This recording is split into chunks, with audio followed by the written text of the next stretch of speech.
Now, how about them damn Celtics? And we are back, another episode of How About Them Celtics. Sam and I are here recording Wednesday, March 19th. The Celtics are about to head out on a road trip, and the season's wrapping up. How you doing, Sam? Doing good. Excited for the show today. We have Mr. T joining us, which is always a ton of fun. One of my favorite people in our beat in the media space. Very fun to talk to. So it'll always be a fun chat with him. We'll also be going around the NBA, reading your emails first. Then we'll go around, address some rumors. Not about us, don't worry. But about teams around the NBA. And then we'll do the rat list. We'll get out of here. It's going to be fun. Stick around through all of it. You can subscribe to the channel. Leave a comment. Tell us what you think of the upcoming road trip. Tell us about anybody you're looking forward to watching in March Madness that the Celtics may be able to draft. You can email us about that too, hbtcpod@gmail.com.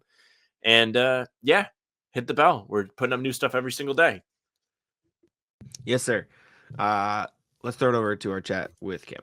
All right, it's our pleasure. Welcome, Cam Tabatabaie, Mr. T, as Sam calls him, as people call him. Cam, welcome back. How you doing? Thank you for joining us. Do you think Sam invented that?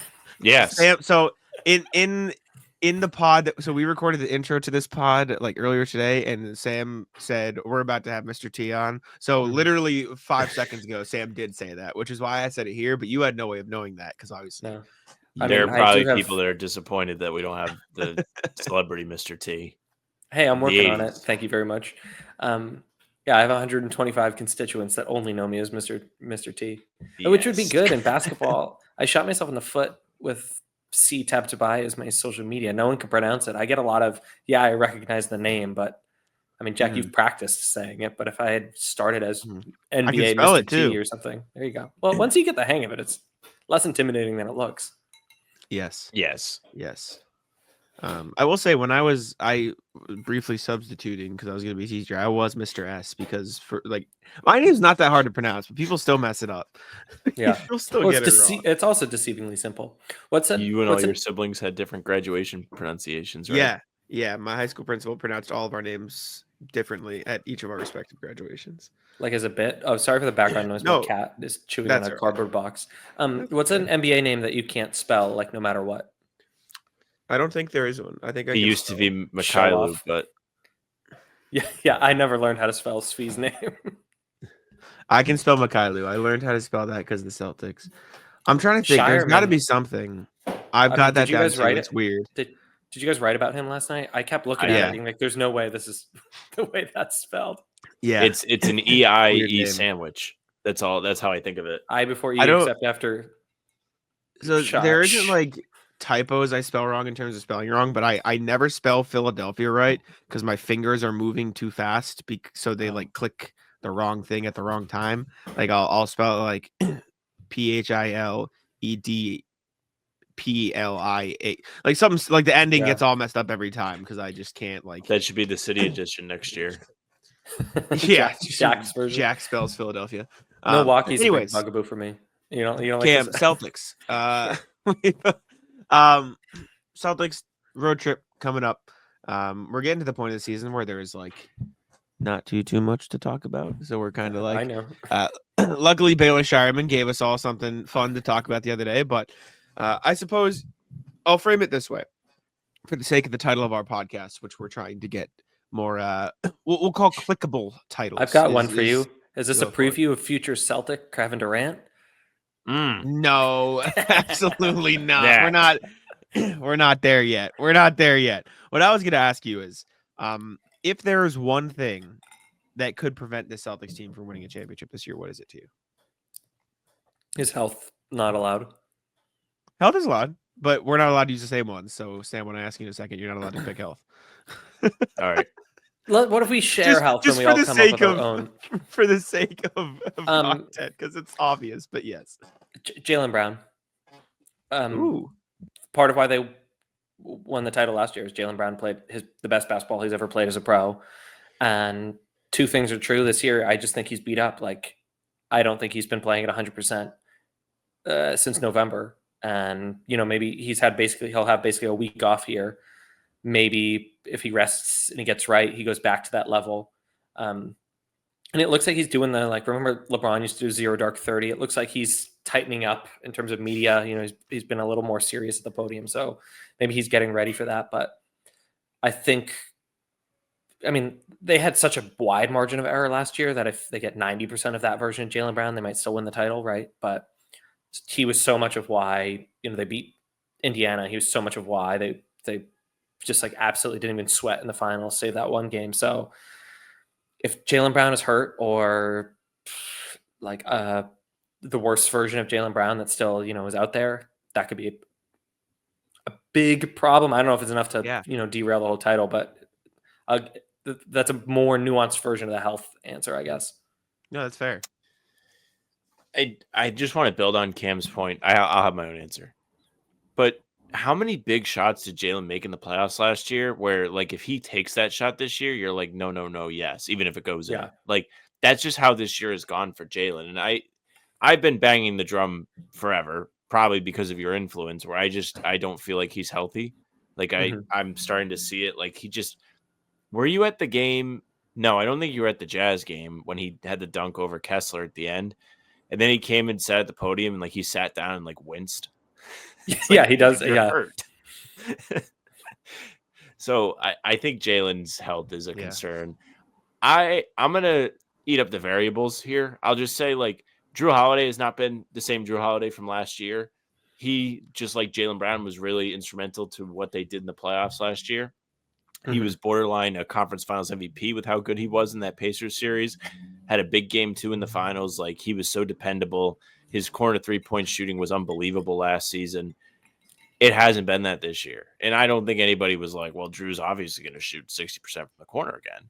But he hasn't even been healthy enough to get a consistent rhythm down. And we're starting to see like a little bit of encouraging play from Drew Holiday, but it's still not coming in that area. It's more of him just being a connector and making the right decisions. And I think the best thing that they can do with him in the playoffs here is just like have him run the short roll. He has a big enough body where he can set screens, roll to the free throw line, and then read the defense a la what Luke Cornett is doing. And I think he's a stable enough finisher and a patient enough finisher where he can pump fake a few times and get a layup up with his left hand or do the left-handed post-up that he did on Siakam at the end of multiple playoff games last year. Like, we saw them turn to him in that role last season. And if they want to do it again, then great. I don't think we've seen a reason why he can't do that, but I think his variable, as well as Porzingis, just like, to his credit, since he got sick and came back, he's been awesome. So I don't think we should all be like, watch out for Kristaps at this point. I think he's doing everything he can to kind of silence that conversation. But you have to worry about all three of these guys. They haven't exactly been as consistent, whether it's been health, shooting, or just overall play as they were last year. Yeah, I mean, I think the health is like the obvious answer, right? If the Celtics aren't healthy, they're going to struggle to win a championship. And alongside that, if they're not healthy, they probably won't be able to play at the highest level. Like, even if they are not hurt or sick enough to be off the floor, like, if they're not fully healthy, they're not going to play at the level that people want them to or that they expect to. The biggest thing for me is, like, I truly believe, outside of like the obvious, like new personnel, Kristaps and Drew, the biggest difference from Joe's first year to Joe's second year is they didn't run into one of the most miraculous shooting series we've seen in the last 2 decades, right? Like, as much as people like to crap on the Celtics, and they did play bad, right? There's no getting around the fact that they did not play well. Yeah. When is the last time we saw a Caleb Martin, Gabe Vincent type player play to that level for that long in a series enough to actually win the series? Like, weren't they the 8th seed that year? Yes, they were the 8th seed. Yeah. And if the Celtics lose and don't win a championship this year, I think health could absolutely play a factor. I think bad performances from them could actually play a factor. But for me, it's if they run into a fucking buzzsaw like that again. If they run into the Cavs where Ty Jerome and, Jalen Tyson and Evan Mobley are all shooting 45% from 3 for the series, good fucking luck. Right? Like, the Celtics are very much we are going to play the numbers and trust that these players are not going to do that. Or God forbid, like the Knicks, Josh Hart, when they beat the Sixers 2 years ago, shot 50% or whatever from 3. Like, shit like that happens. Not often, but it happens. And it happened to the Celtics a couple years ago. If they run into that, it's going to be a long, long day. If Lou Dort shoots 50% from 3 in a final series, that could prevent from winning. If, Cleveland shoots miraculously well and Donovan Mitchell averages 20 points in the fourth quarter for a 7-game series, it's going to be really hard to win. Like, as much as health, and I think that's the obvious number one answer, like, that shit is directly counters the math and the games that the Celtics play in. And like that's not even a Celtics thing. Like that shit would beat almost anybody in a series. Like that's not the Celtics because they leave guys open. Like Caleb Martin was making anything regardless if he was open or not. Like it was that type of thing. Yeah. And I'm not saying that there's no, true competitors out there. Like the Thunder and the Cavs are great, but if the Celtics are going to lose and not win a championship this year, I would outside of the Thunder, I think that is the biggest factor that will go into it. Outside of health, like I'm talking on the court. So, yeah, I still don't like. I think that the Cavs are just absolutely terrific. I think Mitchell and Garland are so exciting. I think Mobley and Allen are a nice pairing, but they're the most vulnerable on the wing, and that's Jason Tatum is why this Celtics team is a contender, right? So I just think that the Cavs' biggest vulnerability is the Celtics' most obvious strength. So I agree with you that it might require something fluky for the Celtics to not get out of the East. I think the Thunder. I mean, I've said this a lot. I just how old is J-Dub? 24, and Chet might be younger. And Chet Jalen 21 Williams or something. Yeah, Jalen Williams is 23, turning 24 in April, and Chet Holmgren is 22, turning 23 in May. The history of the NBA is just not 22-year-olds winning titles. Go ahead and ask the 2022 Boston Celtics. It's dudes when they're 28, 29, your prime is an intellectual, emotional maturity thing as much as it's a physical thing. And so the history of the league is predominantly guys at a certain age getting it done, with the exception of 1981 Magic Johnson or whatever it was. And obviously you had Kareem on that team. So I do think the Thunder are excellent, historically excellent, but that's so much pressure to put on Chet Holmgren and J-Dub, and say they go down 0-2 in a series or something like that, or it's 4-4, or 2-2 after game 4.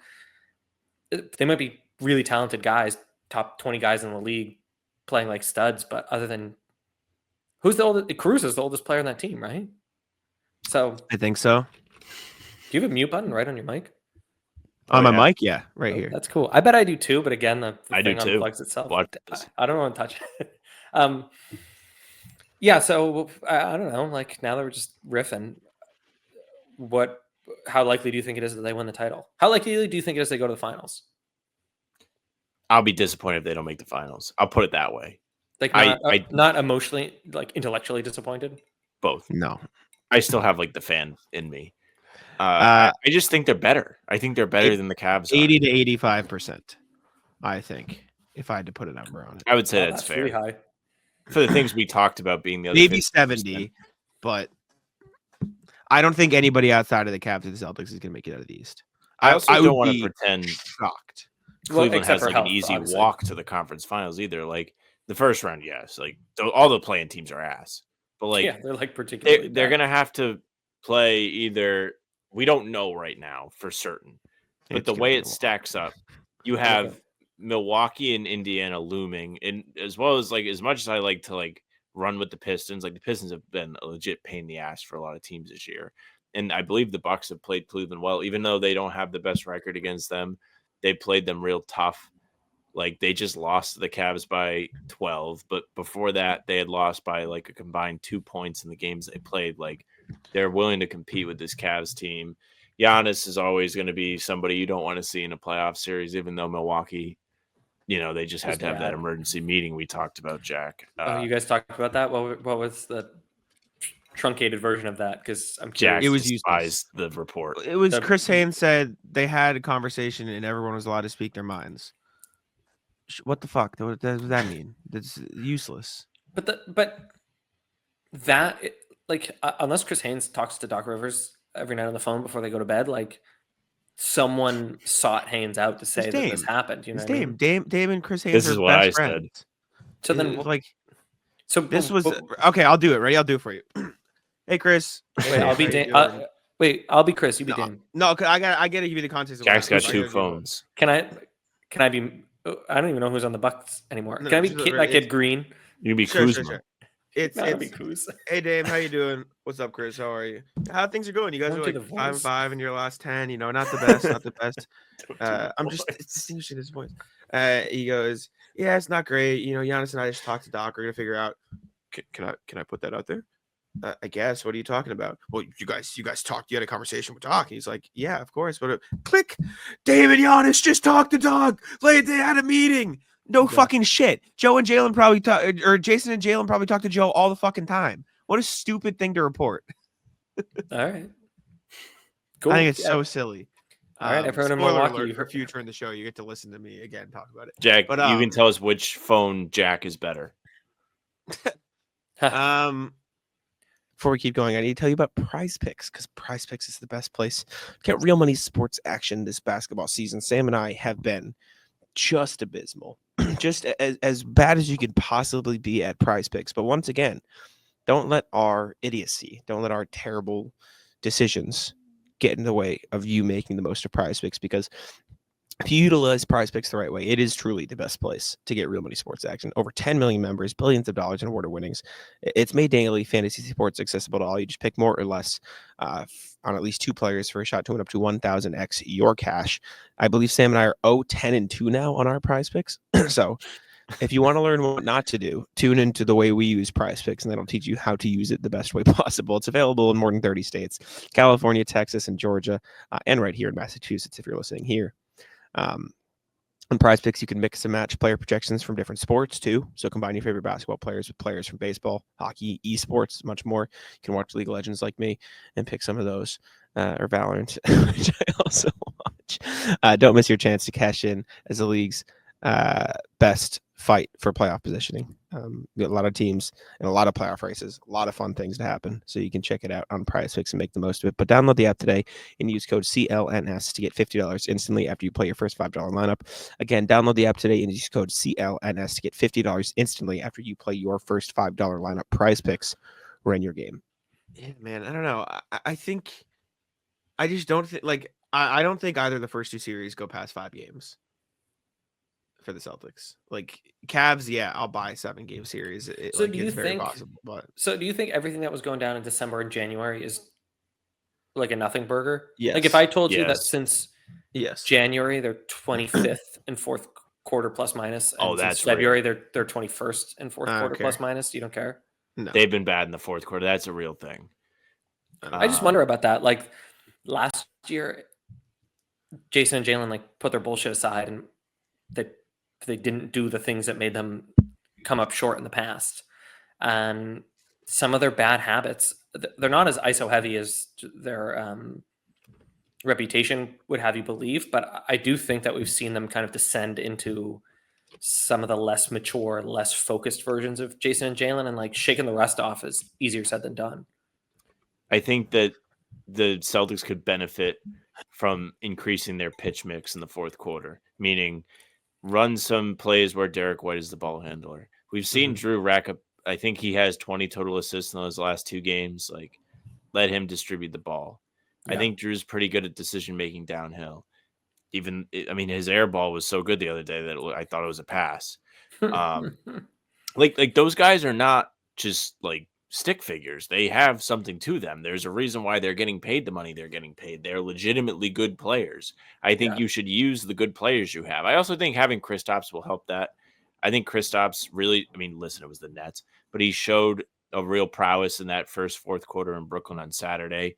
I think his post-ups are the most under control way to put pressure on the defense, where somebody doesn't have to make a rapid decision as they're risking traveling, as they've picked up their dribble and are flying towards the basket.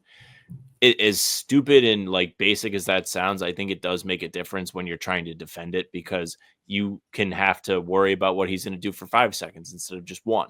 And the defense has to stay strong for that. I just think there's a lot of things they can do to fix that. They haven't been great defensively. They also fell victim in like some of those home games, like the Jazz game. Bryce Sensabaugh hit like fucking 5 threes in the fourth quarter. They were 5 of 29 going in to that quarter, and then all of a sudden they couldn't miss. They were 8. And yeah, I've never even heard that person's name before. So that's how exactly that. It's not to say it wasn't dessert. Yeah, Bryce Sensabaugh. And like they weren't trying hard to get out on these guys, but the Jazz had given them good reason to dare them to shoot threes in that game. Like it's not even like one of these games earlier in the season where they would be like, "Hey, Caleb Martin, do you want to shoot threes?" And he'd be like, "Yeah." And they'd be like, "Oh, fuck, what are we going to do? We can't possibly win this game." Like, no, it was the opposite. were there games that they legitimately lost? Yes. The Thunder game, they only lost by 6 in the fourth quarter, and that was like one that it felt like they got killed. I will say, I do think part of this is like, and I'm not making excuses, right? They've been bad in the fourth quarter, is what it is. I'm just not worried about it. What is this last 10 games is the sample size people are looking at for these fourth quarter numbers? What is the No, thing? he said since like February and It's January. been February. It's January 1st. This was going into last night. I don't know how the numbers have changed. They're 25th and fourth quarter plus minus. And it's like bottom 15 in offense and defense. And then Since January 1st? And then since February 1st, they're 21st and fourth quarter plus minus. Okay. I see. What's their record since the new year? So that's the thing. They were wishy-washy in January, but February is like really when they found their footing, the end of January into February. Because that stretch between December and the second half of January is when they were, whatever it was, like 15 and 15 or something. Okay, so since January 1st, they are, let's see, January 1st to today, they are 26 and 10 since January 1st. I wonder how many of these fourth quarter numbers are games where it was already blowout. Yeah. JD Davis Urban and I were talking about that. Yeah. Whatever. Like you would have to extrapolate those out. How many of the games were at least one of the top 5 or usually 2 of the top 5 are not playing? Yeah. How many of them are the Utah game where Bryce Sensabaugh is making 1,000,000 threes, or the Nets game on Saturday when Cam Johnson was making running pull-up faders in transition? Like, I'm just saying there's a lot that goes into these fourth quarter numbers, and I'm not saying it's not enough to be a trend, right? It is a trend, right? They've not been great in those spots, and there are absolutely times when they need to be better. I also just don't think fourth quarter numbers with such a good team like are fair to just extrapolate raw data from, because a lot of them are blowouts and a lot of them are, people are hurt. Like, I wonder what the fourth quarter numbers across the league are. Like, I wonder if the Thunder and the Cavs have like elite fourth quarter numbers because they're probably they do. 1,000,000. They are okay. They're so maybe good. But well, so to your point, I think what's interesting about the Celtics season is because the health has been so up and down, and they did have that stretch where like between October and December they were very good, then December and January they were average, and now they're back to being quite good. You don't really have data sets that are like robust enough to tell a real story. And then with all the injuries peppered in, I mean, they haven't had huge number of games missed due to injury, but just enough that unlike last year or like what we're seeing with the Cavs, what we're seeing with the Thunder, just that the quality of the regular season data probably is less than. Can I offer a thing that could derail the championship that's even more of a bummer than health? Sure. Is it the Action Green jerseys? Yes, it's the Action Green curse. We'll find out probably in the next few days or weeks who's going to buy the team, and that will be license for people to speculate about the player's future even more so. So, like, I don't know if you guys do this. I went on and just like searched up Celtics news recently, and there was like a aggregated report of an aggregated report suggesting Jalen was going to get traded, and it obviously wasn't true. But say one of the buyers, they're not the richest MFers in the planet, but they're not super cheap. But say they come in and it doesn't look like they're going to spend. First of all, the mood in the building is going to change. Like that, there's going to be a lot of people who we work alongside who don't play for the team that are going to lose their jobs. So there could just be kind of like a rain cloud in the building. But if April is spent talking about are the Celtics going to trade Kristaps and Jalen? I mean, Jalen is clearly chronically online. He's always posting things people have posted about him. They're human. They hear that. They see that. I think that the timing of the sale news is increasingly problematic. Not that it practically changes anything between now and June, but if it had been wrapped up in January and everyone like kind of thought about it, digested it, and compartmentalized it, that'd be one thing. But it's going to drop right before the playoffs start. They also could just not release it. Like they should plan this better. They should not release the information about who's going to own the team next right before the team plays the most important stretch of the year. But that you would have to get buy-in from the buyers, from Irv Grausbeck, the dad Grausbeck, and reporters who want to get a story out. So it might not be up to them. Like if the banks sign the paper, that they'd hold, or that it's going to happen soon? They're not going to hold it. They're going to raise. That's going to get public. I just don't see a world where that gets hit. I mean, supposedly last Friday was when the final bids were due. I mean, it could literally happen any minute. That'd be crazy. Breaking news on the show. Yeah. I don't know. I will say, if there's any team built to not care about that type of stuff, it is a team led by Joe Mazzulla, who is just going to say, shut the fuck up. Who fucking cares? Play the fucking basketball game. Like, shit, and get over it. I don't know, man. I hope so. I think it's what has happened to the Dallas Mavericks and what has happened to the Phoenix Suns scares me so much. Why? Like the owners. You could never have predicted how badly this would have gone when they were sold. I mean, you knew that the buyers of the Mavericks were among the worst people on planet Earth, but you couldn't know what they would allow to happen on the court. I mean, nobody thought that Luka would be not on the Mavericks. I think that was probably minus 10,000 for Pags, because at least you know what you have in Pags, like, to a degree, right? But like, that's probably the least lucrative pitch. I mean, you need, like, apropos of like hometown discount or familiarity, or even like if these people got their money in an ethical way, you need someone with really deep liquid pockets to pay for these salary tax. Well, it's not going to happen, though. I don't care which team buys it. They're going to have to trade someone this summer. Like, that is irrelevant, in my opinion. But I mean, I guess we all know that's true. It's more, is that something that gets talked about day in, day out during the playoffs or not? And if the sale happens, even if it is the richest owner with, Saudi money or Emirati money to boot, there's going to be a week at least where we talk about, are they going to trade Kristaps? Are they going to trade Jalen? Why is Jason untouchable? Like, it's just going to be a thing, Yeah. I mean, I think it's going to have to be a thing anyways. Like, we've already kicked. Did we say it today? Did I say it to you today? Or was that yesterday? You're buying the team? Unfortunately, no. They denied my bid. No, it was yesterday on the Shireman video, because I was talking about the importance of a player like Shireman panning out. Oh, I saw you not said be able to pay forever.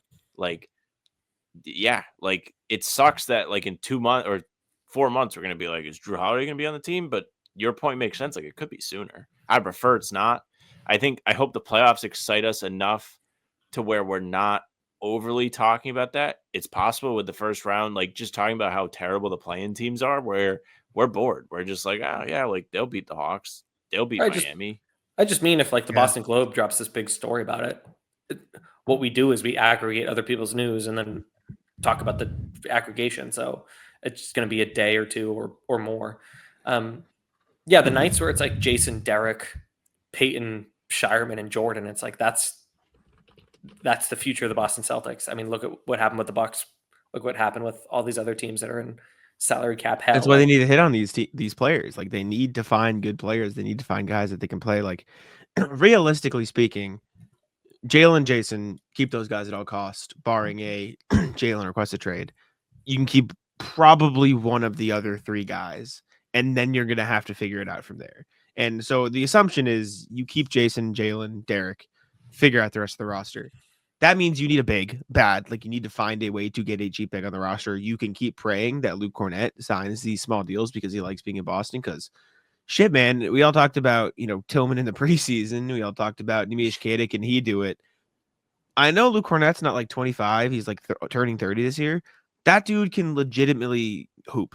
Like, he can be an answer for the next 5 or so years. And he makes $1 million, even if he makes $5 million next year, which the Celtics can't really afford. Quintupling your net worth when, I mean, he's openly talked about trying to afford his mortgage. Like, I know.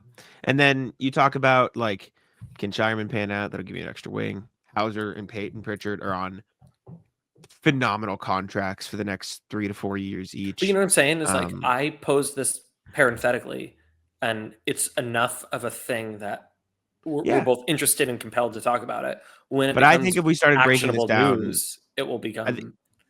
But I think if we started breaking this down and the team started talking about it, they would be like, I don't care. I want to win a championship. And I know that's what they would say to us, just like to like get us to shut up. But I truly think like that is what Joe Mazzulla has instilled in them to truly actually care about. Also, like, on a deeper level, if you are Drew Holiday and you are Kristaps Porzingis and you think there's a chance, or there's a chance or whatever, you're gonna get traded, what the fuck else are you gonna do? than just, all right, let's get another fucking ring while I can. Like, what else is there to do?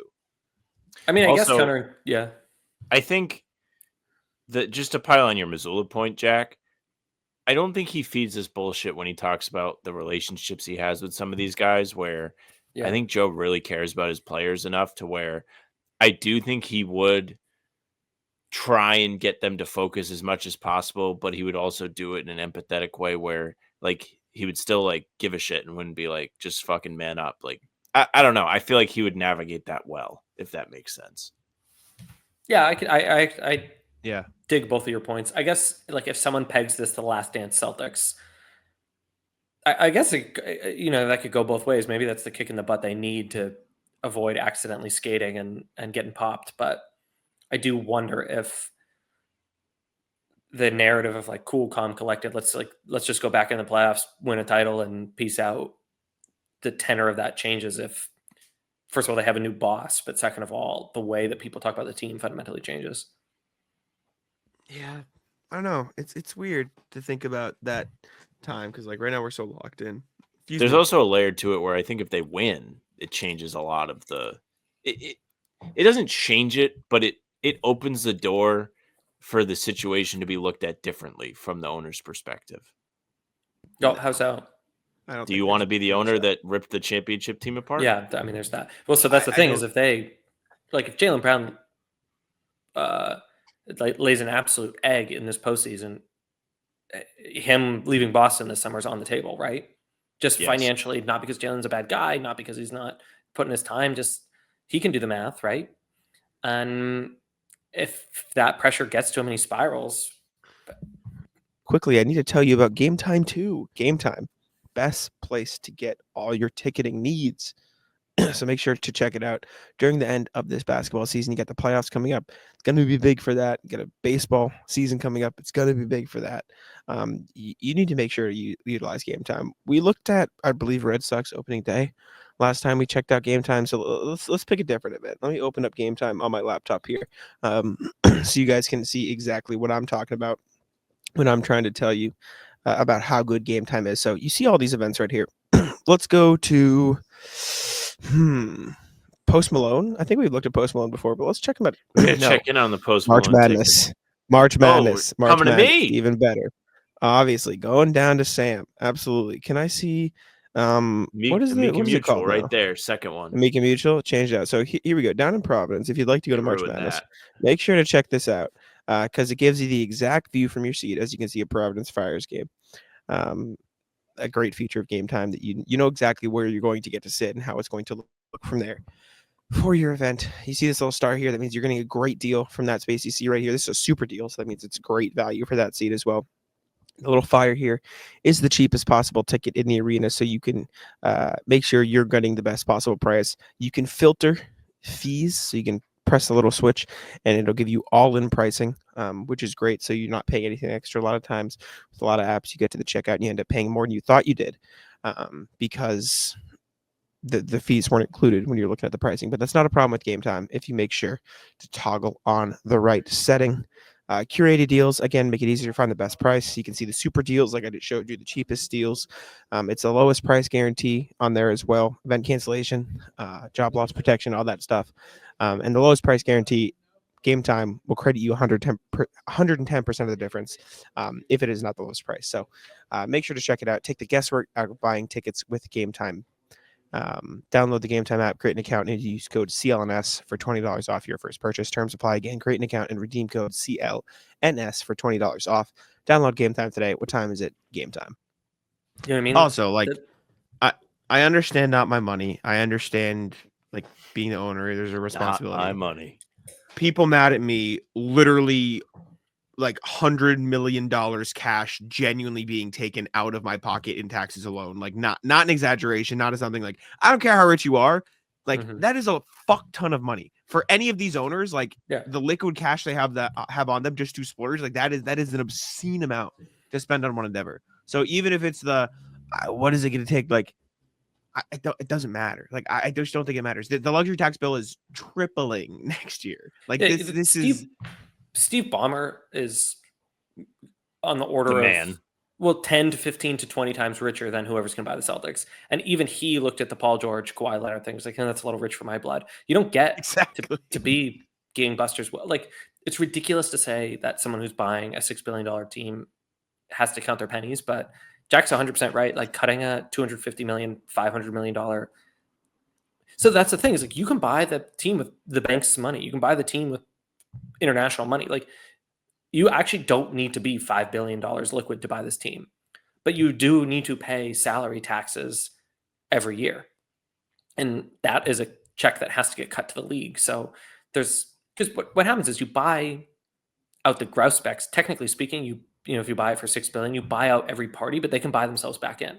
So like if Pags wants to stay on for whatever it is, 21 or 22% that he owns the team, you can just like take his money and hand it back to him. You don't actually have to worry about that so much. You just have to buy out the grouse specs for the $3 billion or whatever it ends up being. But that's still like that wiggle room of then you have to pony up more cash out of your pocket, hand it to the league is real. And that's why, were we talking about the building of the stadium on or off air? Off. I mean, regardless, the team made $180 million this year. That's nothing. That's a crazy amount of money. Like, I'm a high school teacher. Like, let's not get it twisted here. But functionally speaking, for this size of an asset, to be capped at that return is insane. And it's because the Celtics don't own their building. People have talked about that. We don't need to do the whole thing here. But yeah, I mean, Sam, to your point, if they win, you don't want to look how much we hate John Henry. Like, you don't want to be the guy or the girl or the whomever who tore it all down. But you also don't want to be the sucker who paid $500 million for a second round exit. Yeah, I mean, listen, we can't come on here and pretend that vampires don't exist, because they do. Like, look at Dallas. Like, those people came in, fucking got rid of Luka. Like, they did the unthinkable because they have some ulterior motive / Nico might not like Luka. There's a lot to unpack there. But you also oftentimes have owners like Matt Ishbia who comes in and just goes fucking berserk and's like, we're going to get KD and we're going to get Beal. Yeah. And I don't care if Beal doesn't have a no trade clause.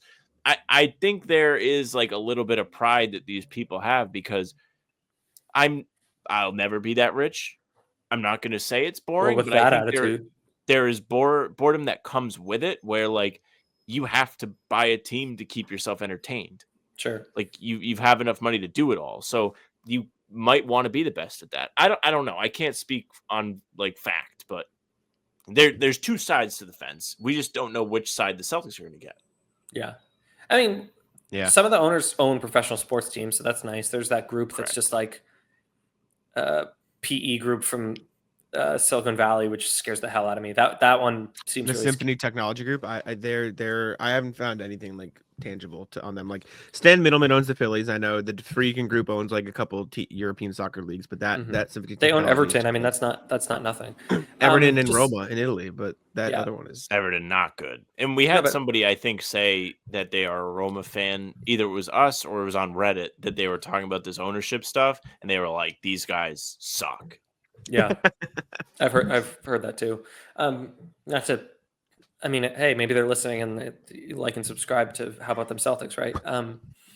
Yeah, Ishbia seems like a nice guy. If he's selling $2 hot dogs, he has done nothing wrong in my heart. But he did make the team worse. Like that team is the Suns. He ruined the team. Like he made the fan experience better, but he made the basketball product significantly worse. So much worse. Like it will be another 10 years before they're back to normal. Mm-hmm. Not a good spot. I don't know how much else there is to discuss. I do have a fun Other game. than that, Mrs. Lincoln. I know. I have a fun game if you guys want to play a fun, silly game I saw on TikTok before this. So it's like a trivia game, but I'll keep it broad. So instead of guessing, we'll just keep it like general for now. We're going to go most points scored as a Celtic. So most points ever scored as a Celtic, right? Single game or career? I'll explain. John Havlicek is the leader, right? Yeah, he's number one. That's not my question. I need you to get as close as you can to 3,000 points ever scored as a Celtic. And whoever gets closest to a player that has had exactly 3,000 points as a Celtic wins. Whoa. Do you understand? Sam can go first. Yeah, I understand. Oh, thanks. Wow, that's extraordinary. I saw it on TikTok and they were doing like 10,000 points in their career. I was like, that's a really interesting way to put it. I kind of like that idea. And so I stole it. Now we're going to play. Wish I just put down a old fashioned. I was going to do some math and now I'm just thinking that's not going to be happening. 10,000 points. 3,000. 3,000. Yes, 3,000. 3,000. Marcus. Okay. Sam. Isaiah. Okay. So Fuck. Marcus Smart. Marcus Smart. I don't even like. I'm not even. He scored like 200. I don't know. Marcus Smart career points as a Celtic. Okay, no, I don't want season by season. Total as a Celtic, Marcus Smart, 6,141. Close. No, it wasn't. And I doubled it. and Sam, you said Isaiah. He's going to be like. Can I guess? 4,200. Isaiah Thomas as a Celtic. Which one's points? No, Sorry, it's less. It's going to be 2,800. You definitely got it. No, it's probably going to be closer to what you said. 4,422. Yes. Damn, that was such a good prompt. Do you want second guesses or do you want a new category? Yeah. Second guesses. Okay, go. Avery Bradley. I don't know. He was here for a while. Peyton Pritchard. Okay. Oh, fuck. That's a good one, too. Avery Bradley as a Celtic scored. I need to go to totals on basketball reference right here. As a Celtic, 5,008 points. Sorry, Avery. I underestimated you. Closer. Peyton Pritchard, 2,966. Yes. What the hell? And that is not the closest to 3,000 you could possibly get. There is one player possibly closer than Peyton Pritchard. Peyton Pritchard is the closest. And I'm not going to make you guess because you will not get it. We won't get it. Wait, yes, we will. Yes, we will. Give us the decade. Will. Okay. I have to look up the decade. Damn, nice job, Sam. 90s. Is it Rick Fox? 90s Celtics. Oh, not that's Rick a Fox. great guess. Do we definitely know their name? Probably. Vin Baker. No, he played 3.5 years with Boston from 92 to 96. Oh, okay. We're not going to. Or wait, Is it? No, it spanned 5 seasons. Sorry. He's like half a year, got traded to Boston in 91, 92, then got traded from Boston in 95, 96. He is a 6-foot point guard. Is it Sherman Douglas? It is Sherman Douglas. What the He's hell? at 2,981. So he's 19. Sign that man. He's so close. Yeah. Give him a Damn 10 close. day. Do you want another category? What should we do? What category can I do? That that'll was be a great fun? one. I mean, I would do Let's another see. team, but we could also do a different stat. Let's see. Wow, We'll do extraordinary. most. Do playoff wins, maybe. Dang, Sam. You cleaned my clock. Give dude. me closest to 1,000 minutes played as a Celtic. How many games is that? I don't know. Figure. I made it up. It's completely You want me to go- arbitrary. So I I go have no first? idea. Yeah, you go first. Tyler Zeller. 1,000 minutes. Wait, Okay, Cam. I don't know why I'm struggling to do this math. Wait, that can't be right. If you played 82 games, you only have to average 10. Yeah. Zeller was with the team for longer than that, no? Yeah. I love give me your I guess love the Zeller feller, but Give me your guess then, Cam. We'll see.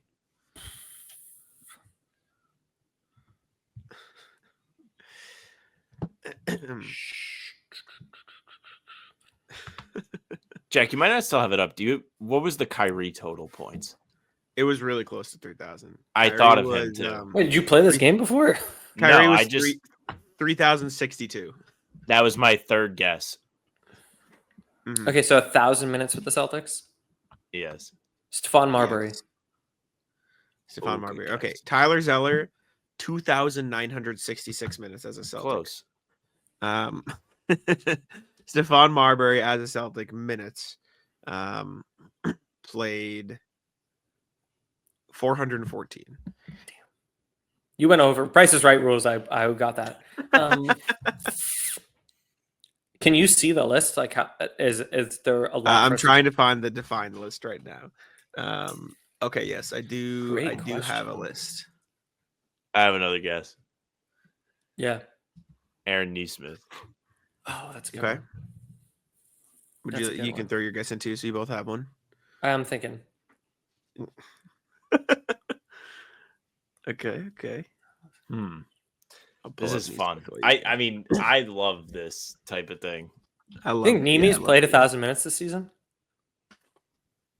Could be a I very don't good know. guess, Tell actually. me. Was he on the team last year? Technically? Yes. Yes. Nimi. Give me Nimi. Name me. I bet he's at like 650. Aaron Neesmith, 1,243. Pretty good. Not bad. Okay, so there's no way. Nimish Keita, 1,095. Yeah, good guess. Nimi. That's cool. So there is one player at 1,001 minutes. Okay, give us the decade. Let me find you the decade exactly because I don't want to mess it up. 2010s. I want to say Gerald Wallace, but that feels Vitor Favorelli. Punch it in. No. That's not. That can't be. No way he played more than Nimi. Oh, Luigi. No. Those teams were crazy. I feel like Jerebko could be there, but he probably That's a played good way one. more. I mean, he started. Not He sure, didn't start that often. He had like some runs where he was playing 2010 to 2010 to 2012, 2 years. Jason Terry. Was Damn, it really? Nenad Kristic? No, That's awesome. Center. Shaq? Sheed? Close. You got one name right. Shaquille. Oh, Jermaine O'Neal. There it is. Jermaine O'Neal played 1,000 minutes with the Celtics. 1,001. Wow. 1,001. All right, let's do one more for fun because this is fun. Do you guys ever do playbacks for like live streams where you watch games? We can't. I'll really, do it with it's like blacked out. Celtics Even, like- blog. Sometimes with No, but Jake. like old games, like during COVID, we used to watch on Off the Glass. We would That watch should like be a old. summer thing. I would love to watch like an old finals game or like an old Celtics Heat 2012 playoffs game or something. That would be fun. I like that. We need to keep that in the bank for the summer because I'll be around. this summer we might actually have stuff to talk about. Where were you last year for this? Me?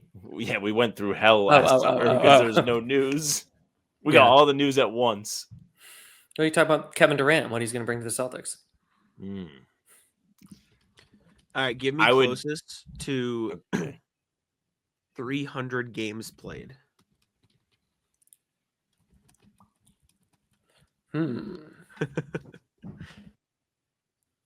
Oh wait, I can't see playoff or games regular season. played. I don't wait. Does this let me see games played? One sec. I need because I use StatMuse. Yeah. Okay. Yes. StatMuse is the most delicate search function on any website in America. I got the J.R. Smith like we understand, but we can't do it. Okay. Yeah. I have it. So 300 games played for the Celtics. 300 games played. I mean, Isaiah is a pretty good guess. That's your question. That was going to be my guess. Isaiah. Is somebody gonna guess it? Somebody gonna take I'll it? take guessed.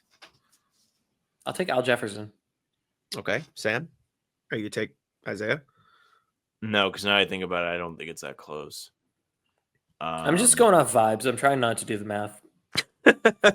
Why don't we guess Peyton Pritchard? Sure. That's Jefferson. a really good guess. Al Jefferson, 199 games as a Celtic. Damn. That's it? Peyton Pritchard, 335 games. Yeah. Can we do Isaiah for fun? Isaiah as a Celtic is I just had it up. Is it regular season and playoffs or just regular Probably season? like No, 200. just regular season. Yeah, 179. Yep. That. Oh, Pritchard has played almost double. That's crazy. Yeah.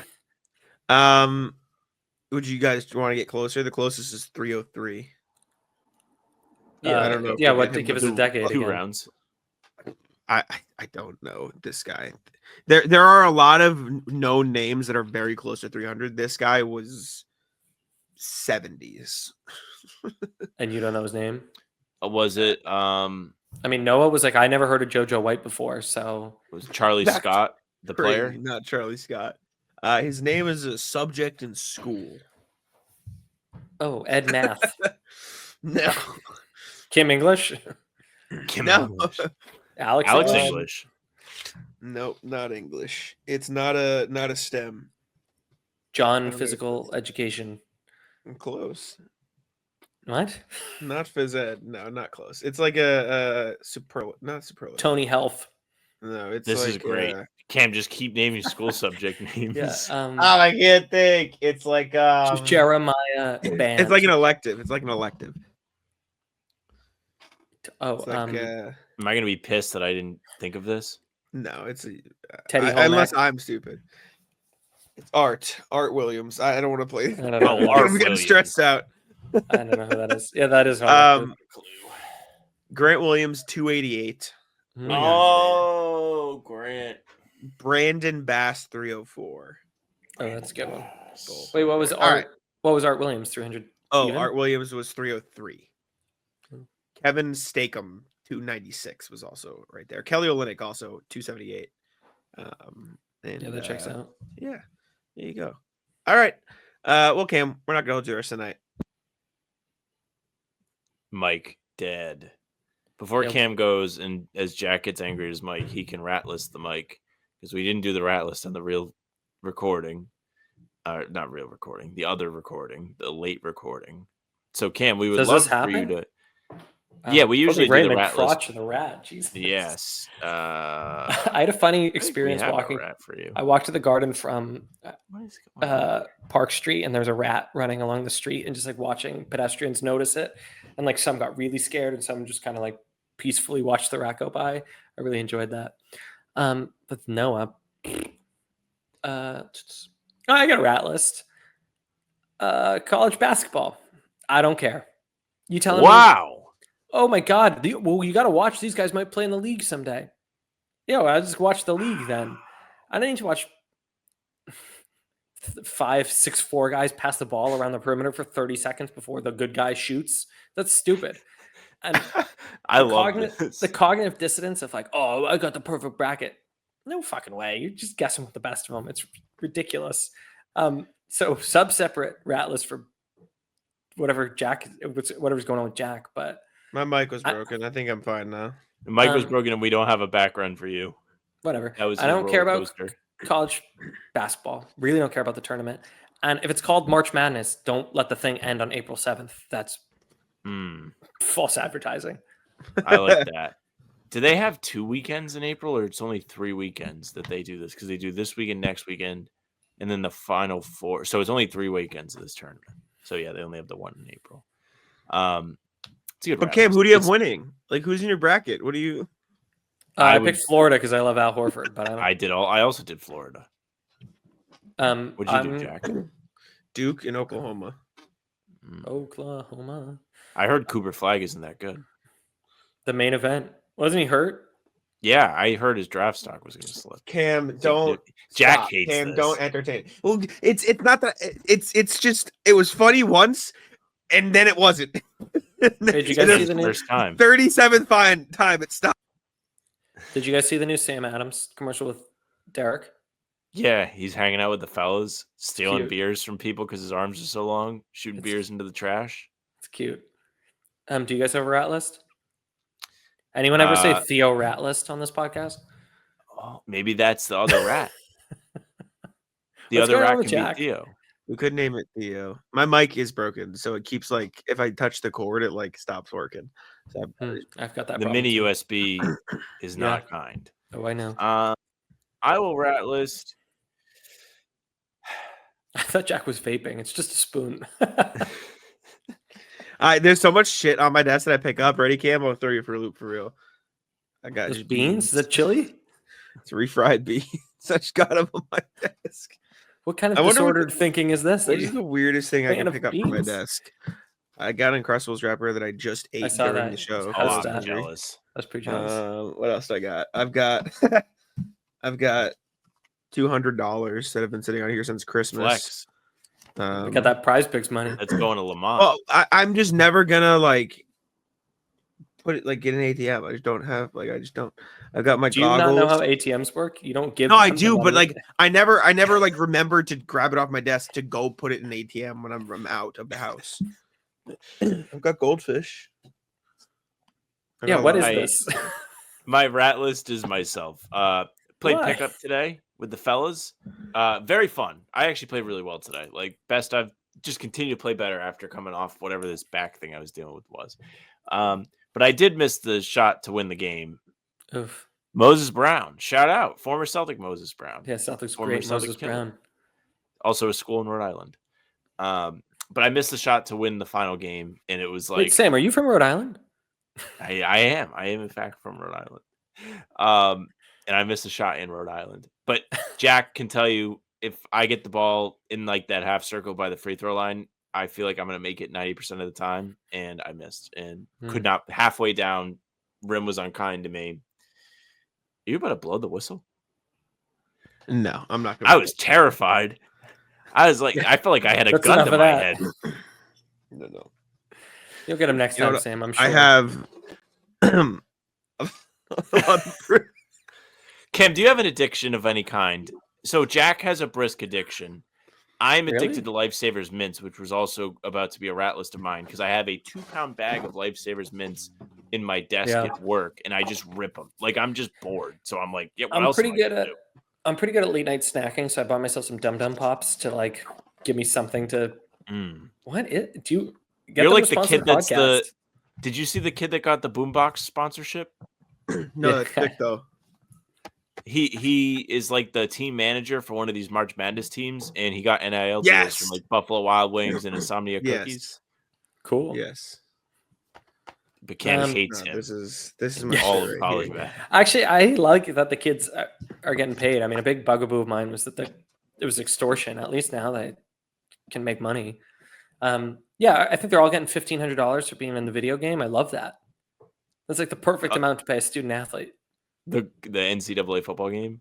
Yeah. Speaking of addictions, I had like a moment this week where I thought about it. I haven't played college football 25 and probably really since the new year. All my leagues died. But I was playing like a fuck ton of leagues. Like I was like, when you play in a league in this, it's like you're on a schedule. Like if the other person is there, you have to get on to. No, play I'm on a your group game. chat with friends they all work from home, so they're all playing constantly. Yes. And I was like so addicted to it. But I did have a moment I was just sitting at my desk and it was just like the Green Goblin mask of like it's on the dumpster. And it was just like, what if you played college football? And I was like, oh man, don't do that to me. I have to wait till the playoffs are over. Why? I need to be focused. Sam bought a second Xbox so he could play when he went to his girlfriend's house. That's true. Yeah, I have friends like that.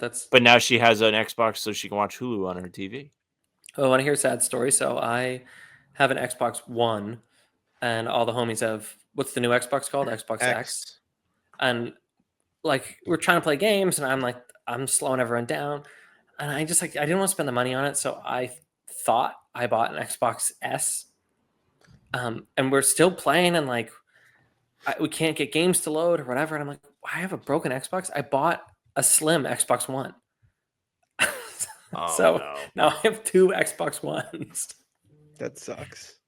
So I'm actually, Sam, if you have an extra Xbox, I know someone who needs one. Someone who needs it. To be honest with you, Cam, I may have an extra Xbox in a couple months because I'll be moving where I only need one Xbox. Oh, Mazel Tov. We're We'll talk. gonna live together. I know you are, but like when is what I said. Like how was September? Yes, Jack's it's not the big move. No, it's just I'll be in Providence. Yeah, no. Oh, actually, like soon. Yeah. Oh, yeah. nice. Like that's why I'm like I'm not gonna get Wi-Fi now. Where in Providence? We don't know yet. My cousin's in Providence. This has been a drunk pod, but Cam's the only one that's had a drink. Yeah. This back half of the pod has been so drunk. I'm just pulling shit off my desk. That's been my rat list, my mess.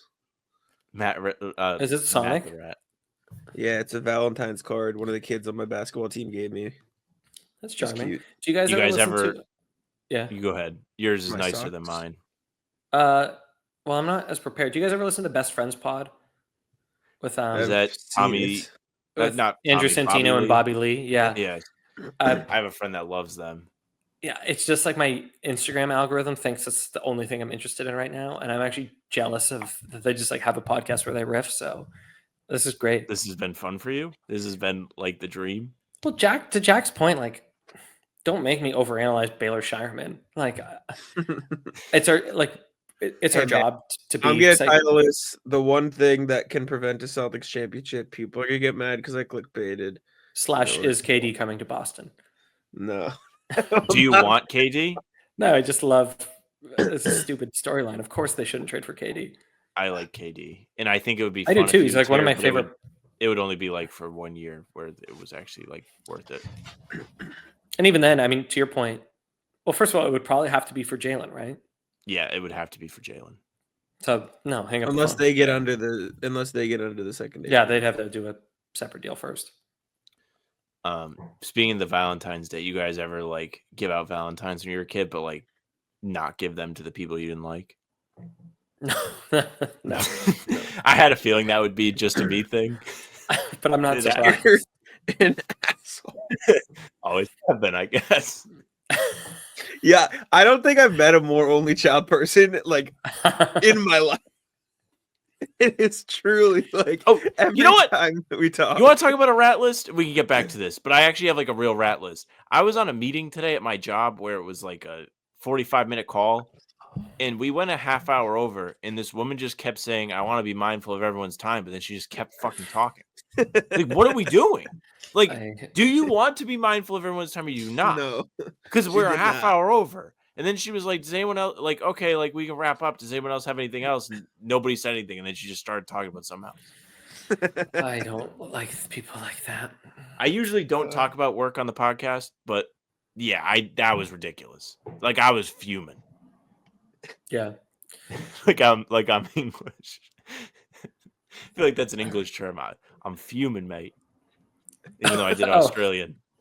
Yes, that so was bad. I just that was killed awful. Right, have you guys I said this to Emily, she's never heard this before. If you say the word beer can with a British accent, it sounds like you're saying bacon with a Jamaican accent. Don't do it. Don't do it. I'm not gonna do it. I'm just trying to I don't think it's picture- offensive to try. I'm trying to think of like Sam would make it offensive so bad. No, I'm not saying like do a character. It's just one word. I'm just trying Yeah, to Bacon. imagine. I hear it. Yeah, sure. Did you guys see Ed Sheeran was in Boston? Yeah. Speaking of British people. Yeah. He had a bacon. That guy rocks. We're listening. All the I was women at listening my to Ed Sheeran job on the were way like, home I today. can't believe I didn't know he was there. It's like that was the point. He didn't want people. Yeah, that was the point. Except I think the team knew. Because Oh, I was saying, Celtics Jack, knew? I'm pretty sure Andrew Siggs shot it. Jalen photographer shot it. Yeah. I mean, he And had the Celtics gear got on. on social pretty quick. But yeah, we got to the Garden. Bobby Gravitsky to Jack was like, "We're going next year." I know. I love To Ed see Sheeran. Ed I was listening to Sheeran? Ed Sheeran on the way home today. That was the car ride bump. Would That I go was- see Ed Sheeran? Have you guys ever been to a stadium, like a football stadium? Yes, you have, Jack. Yeah. What did you think? Multiple. What do you mean? It was fun. I just went in Boston because Foxborough's miserable. I That went. too. Yeah. Foxborough's not great. I went to big outdoor stadium in Ireland too. It was fun. It was cool. Although you know saw what, Ed random Sheeran rat there, list? right? I In saw Ed Ireland? Sheeran twice in Ireland. Yeah, I've seen him 3 times. Baller. Whoa. Very cool. Well, one of them there were like 200 people at the show. Like it was we found tickets on like Instagram. Like he put up a post and it was like first come first serve and we got him in like a tiny little thing. But I definitely rat listed this 2 years ago when it happened, or fucking 3 years ago at this point when it happened. The seats in Ireland, number 1 is in the middle of the row. Mm-mm. And so it goes like 1, 2, 3, 4, 5, 6, like, and so we saw 1 and 2. We're like, fuck yeah, we're on the aisle. Hell nah, we were in the direct middle of the row. It was ridiculous. I was so mad. My Ed friend and I Sheeran used to rocks. have partial season tickets to the Bruins. We worked in high school and we didn't have things to pay for, and back then Bruins tickets were like $20 a pop. So we bought a bunch of tickets and we sat 1 row behind, or 1 row ahead of a row that didn't have 2 seats. It went like 7, 8 11, 12, Yeah. 13, 14. And then like 2 seats for that row were actually down in front. So if you had like, I'm making this up, like row 7, seat 8, it was like down next to the handicap seats for whatever reason. And we would just sit there, and every game it would just be this like absolute calamity. Of course, we were 17 years old, so we weren't going to help. We were just going to enjoy the moment. Yeah, that's fun. I don't understand how you put a stadium together and make decisions like that. Yeah, no. Maybe Yeah, the first that's person to crazy. ever build a stadium. I get it. It's Well, like, when oh, TD Garden moved their seats around, my sister and my dad had bought tickets like some country show or something, and so the seats that they bought tickets for didn't exist anymore when they remodeled the seats for TD Garden, and so they got like put up in like a suite, or not a suite, but like in like a separate seating. Like they got good seats. It was just like they didn't exist. They got there and they're like, our seats are fucking not here.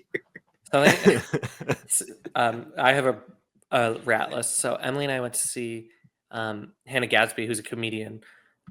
This was a few months ago, and we're sitting, but it's like the beginning of winter, which it becomes important. So we're sitting in the balcony, like not particularly good seats, and a woman, it goes me, open seat, and a woman sits down, and she goes to like a bunch of people, like gets the attention of like the entire section. Oh, by the way, don't worry. Like, I'm not weirdo. I'm not here alone. My boyfriend has COVID. So that's why there's an empty seat.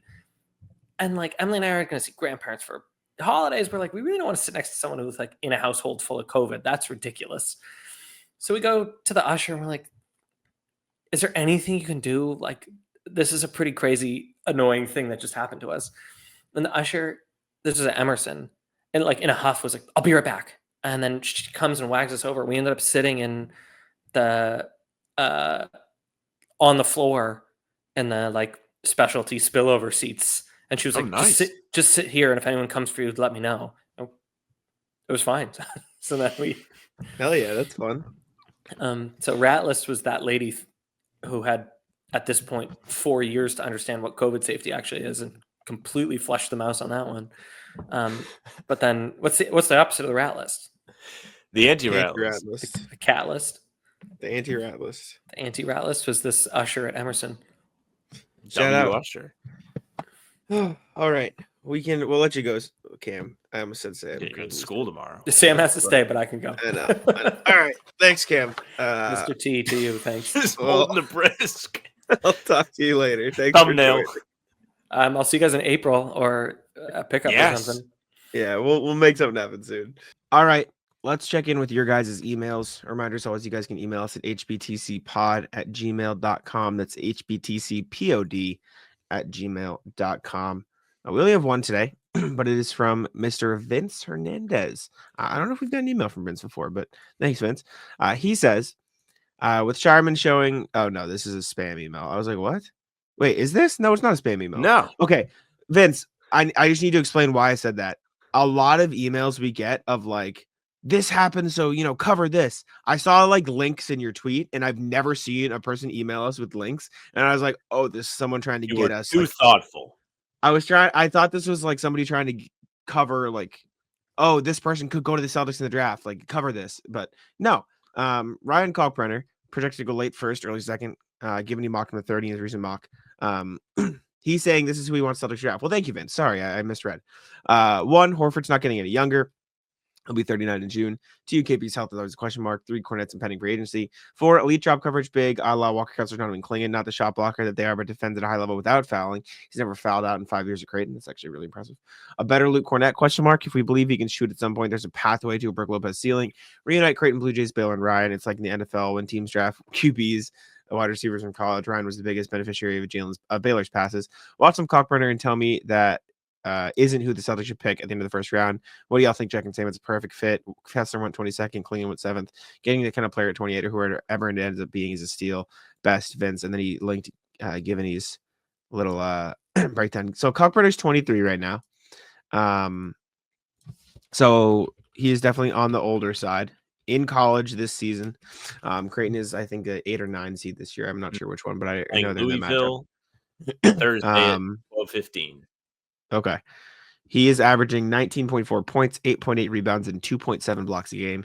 He's listed at 7 feet tall. He shot a little bit of the 3-ball in college. He's averaging 1.7 attempts this year on 33% from the field. We would need to watch some defense film. We can definitely bring it up when we talk to Tyler Rucker at some point this month. But yeah, I mean, I don't hate it. I think drafting a big is definitely an interesting way to go. I think it's a bigger guard for sure. And then you go from there. But Kalkbrenner can definitely be on the radar. I think it's a need. I'm curious to where they feel like their biggest need is, though. I think the Horford thing has just been such a big question for years now where, is it going to be Grant? No, it's not going to be Grant. Is it going to be Kristaps? Well, he'll stick around, but he doesn't really do the same things Al does, so they still need to replace him in some way. Is it going to be Anton Watson? No. They said no very quickly to that. Maybe they draft a big. I'm curious to see if they go and investigate getting a point guard or somebody to, if they get off the Drew contract or move off of it, maybe that person sees more minutes with Pritchard taking on an expanded role. I don't think it's going to be JD going forward. Maybe it is. Maybe they really like JD. I don't know what to make of that. I still feel like JD needs too much responsibility to be able to really be impactful, where it's not worth playing him because you'd rather have that responsibility with a lot of other guys. But I don't hate all of the points you made in the email. We should actually archive the email and save it for if we talk to Tyler. Yes, can I put in a folder? Move to Tyler Rucker questions. Can I make a folder here? There we go. Cool. I made a folder.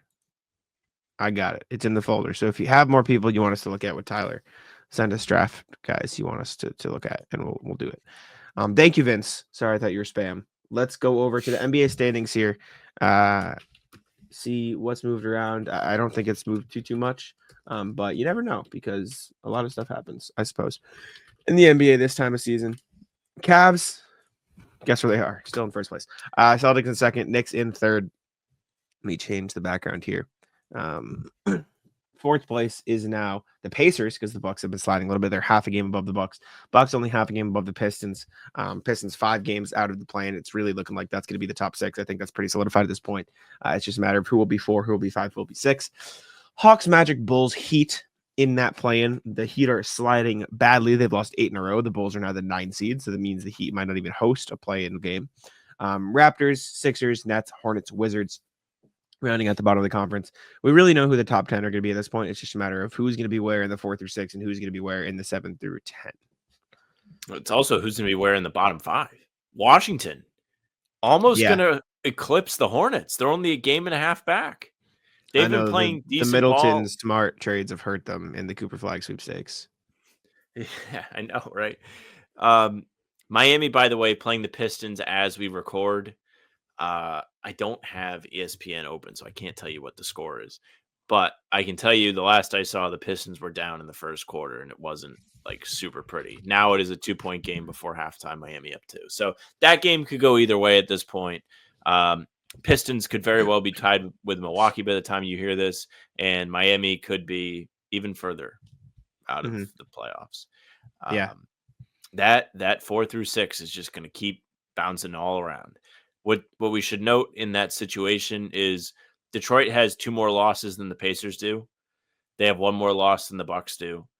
So both of those teams technically have a leg up on them, even if by the end of the night, Detroit and Milwaukee are technically tied. Mm-hmm. It's going to come down to the wire, man. These standing races are fun down the stretch of the season. The Western Conference is even more fun. Rockets, Nuggets, Lakers, Grizzlies, right in behind the Thunder, who are far and away first place, but only 1 game separates those 4 teams for the 2 through 5 seeds. Warriors are half a game up on the 7-seeded Timberwolves, so they're trying to cling to that 6th seed, even though the Timberwolves are 8-2 in the last 10 as well. The Warriors are too. Timberwolves, Clippers, Kings, Mavs are in that play-in. Mavs still a game ahead of the Suns for the final play-in spot, even though they lost 3 in a row. The Suns just can't figure it out, man. Blazers are 3 games out, so technically there's still a pathway for them. Spurs are 4 games out. It's looking more and more unlikely by the day.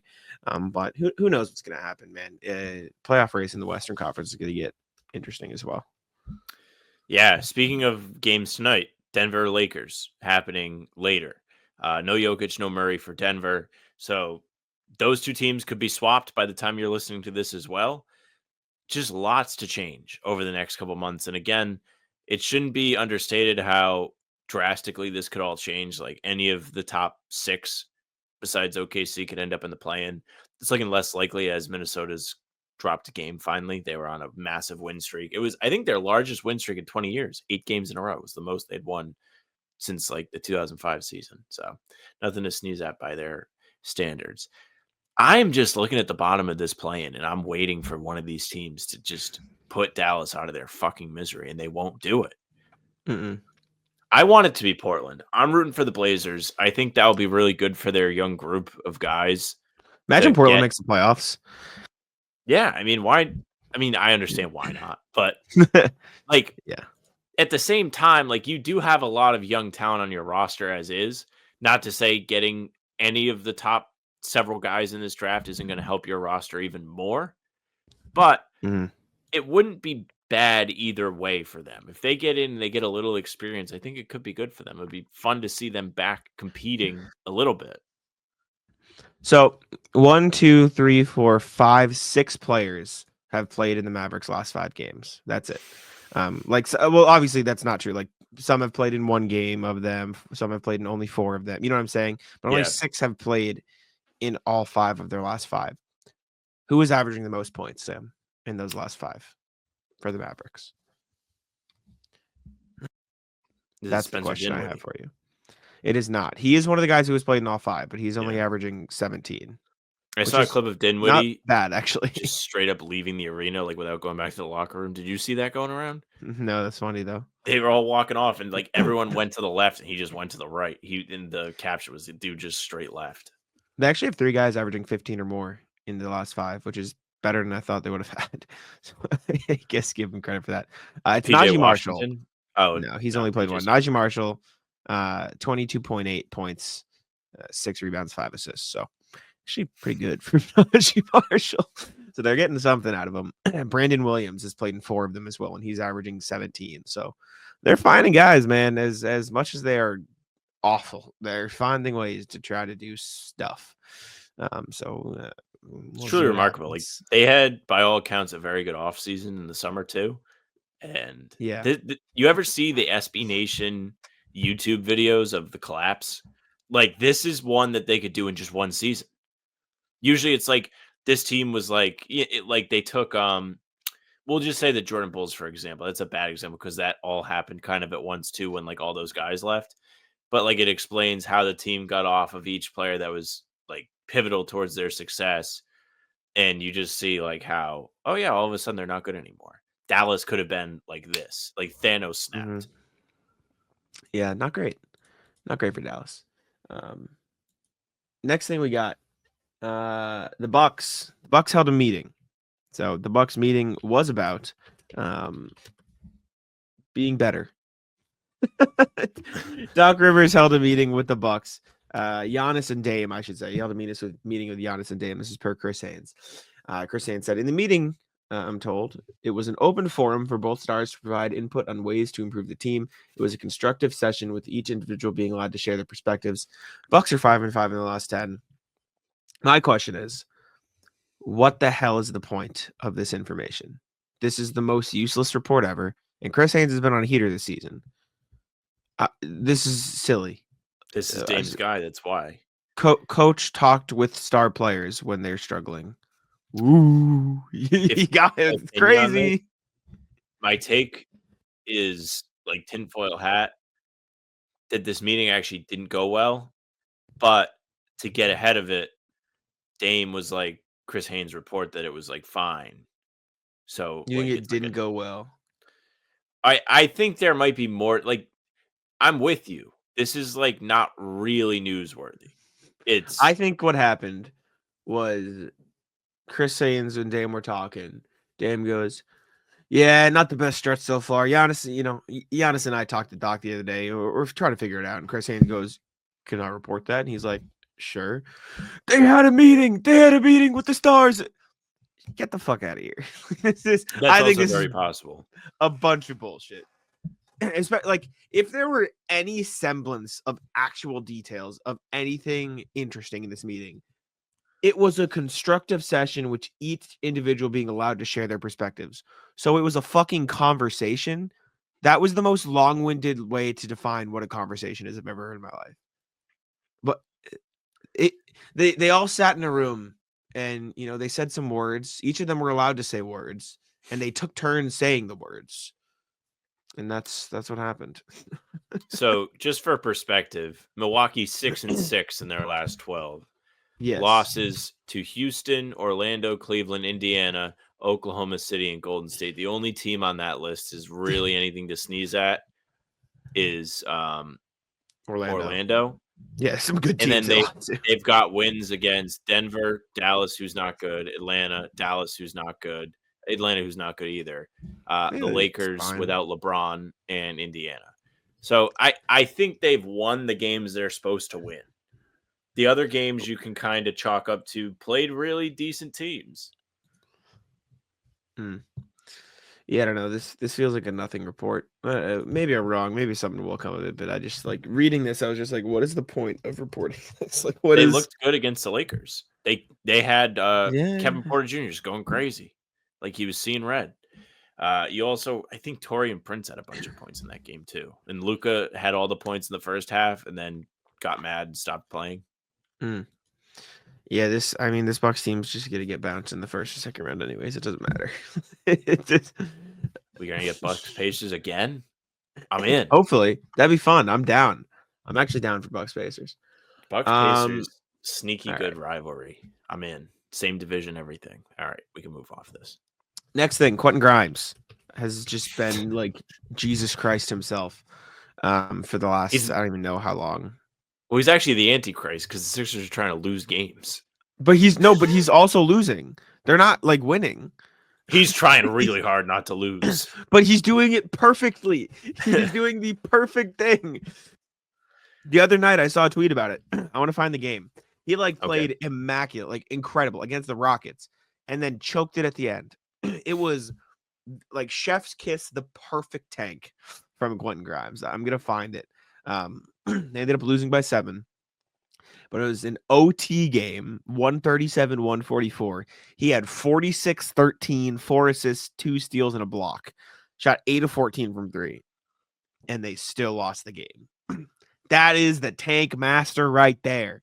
That is some top tier shit that Quentin Grimes did. He just came out the top of the tank, flap open. It was him look at all my points. Best part is, guess who blew the game? Quentin fucking Grimes, baby. Tank master. Look at this. Sixers up by 3. Up by 3. Sixers have the ball up by 3, 14 seconds. Surely they're just going to foul. Quentin Grimes, ball, pass. No! Oh, boy. Turnover. Rockets went down the court. Got fouled. They got fouled. Made the first free throw. Intentionally missed the second. Jabari Smith did. And then this happened. Off the missed free throw because he turned it over. Then Jabari Smith goes dribble. Psych. Missed that shit. Alperen Şengün, bang. O'Shea got a tough. That man got fouled. Shoved in the back. Quentin Grimes, though. Master. What a guy. In his last 15 games, or he's played 14 with the Sixers so far. In his 14 games with Sixers, he's averaging 23.4 points, 5.5 rebounds, 3.9 assists, 1.7 steals on 52% shooting from the field and 41.3% shooting on from deep on 7.4 attempts per game from 3. My God. What an insane showing from him. And he's playing defense too. So credit to Quentin Grimes. Yeah. Also, I mean, a lot of people know this, but Quentin Grimes is an impending free agent. And by the way, Quentin Grimes was on the Knicks, and then he was on our Pistons, and then he was on the Mavericks. And somehow none of these teams, how shocking, man, is it? Well, the Pistons last year, Monty just didn't play him. Pistons could have had this guy, but he's essentially playing for his next contract. He's probably going to get himself overpaid to the point where, we'll be talking about Quentin Grimes down the road, be like, damn, how is he making $20 million? That's a tough contract. But when you're watching him put up these monster numbers with pretty good efficiency, somebody is going to pay him that money.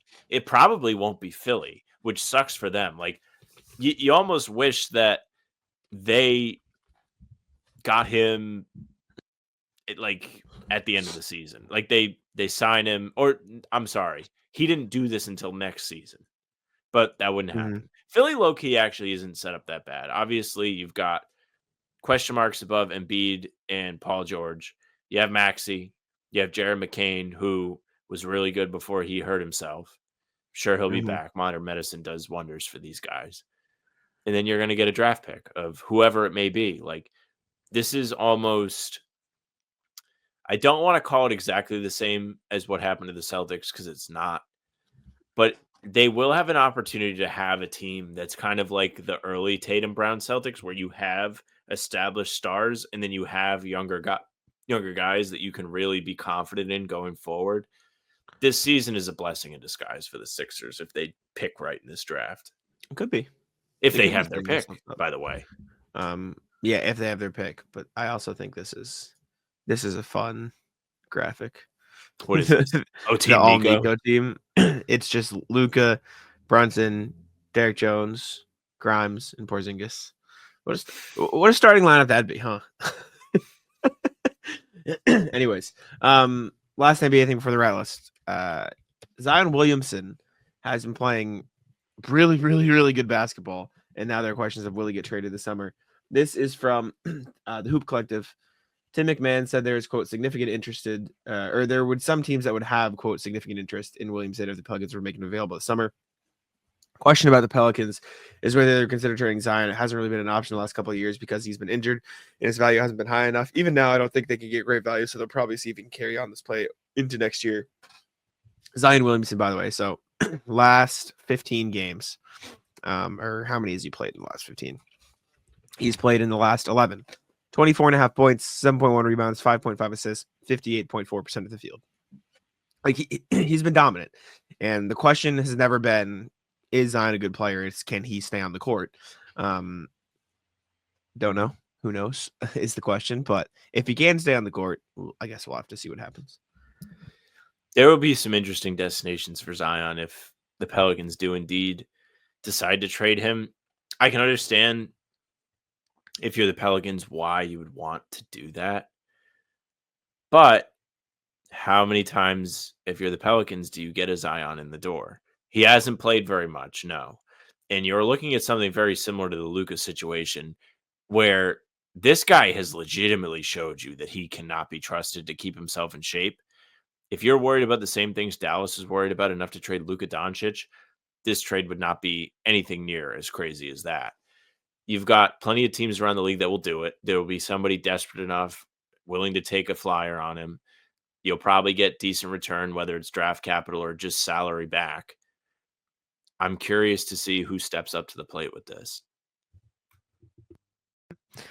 I don't know. I do wonder who could want him, who would take the risk. The Heat stand out as like maybe that'd be interesting to see if they can make something happen if the price is right because they've got the contracts. Yes. Also, the Zion contract is like one of the great contracts because they can just be like, actually, he's fat as shit. We don't want to pay him. Exactly. Well, he would have to breach certain things, which I'm not saying it's impossible. But they couldn't just get rid of him. Actually, they can't like pull the rug underneath him. But like he already hit the things where they could just void it if they wanted.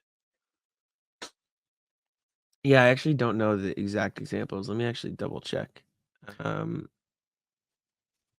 Is this true? So he has base salary. It says 0 guaranteed. So I think actually he just has like a non-guaranteed contract next year. Interesting. Anyways, cool. Ratless, Sam, what do you got? Let's save the rat list for Cam, actually. Oh, okay. Then you would have heard the rat list by now, and we can get out of here. Appreciate y'all for tuning in. Make sure to leave a like, subscribe to How About Them Celtics, and we'll go, Sam. I'm a mess. Thank you very much for listening and watching. Big thank you to Cam for joining us. That's our guy. We see him all the time at the games. Check out Celtics Lab. Check him out writing for Celtics Wire. Check him out on Twitter. You can also check us out. Subscribe. We'd appreciate that very much. We're putting out new content every single day. So you can't get enough Celtics. We're your guys. Full pods drop Tuesday, Thursday, Sunday. Game recaps up the morning after each game. Other videos are on the channel in between to keep you up to date with all things Celtics. We're also streaming pregame live. Half hour before tip, we're in here chatting with the chat, losing at PrizePicks, winning at GeoGuessr. Come hang out. It's a ton of fun. Roundtable will be back sporadically, we promise. You can find us on Spotify and Apple too. All pods and recaps are up there. So if you just want those on the audio platform, go ahead and follow. They'll go right to your feed. Leave a 5-star review. We'd appreciate that. Tell your friends. You can email us, hbtcpod@gmail.com. Make sure, even if you're not going to spam us, just let us know it's not spam. We don't want to have Jack get got again. Even though I understand why. Looking at it, I understand why. But send in the players you're looking at in the tournament, who you think the Celtics could potentially draft. I've done some poking around. Nothing crazy. hbtcpod@gmail.com. Our socials are at How About Them C's for Twitter, Instagram, TikTok. Facebook's the name of the podcast. All streams are there. They're on YouTube. They're on Twitter, Jackson NBA's. TikTok is at Jackson NBA's. Putting up videos there very frequently. And it's always great content, taking you a little bit below the surface level when you're watching these games. You can follow me on Twitter at SamLaFranceNBA for some shit posts. That's it for us. Bye. Taco, come on. Taco.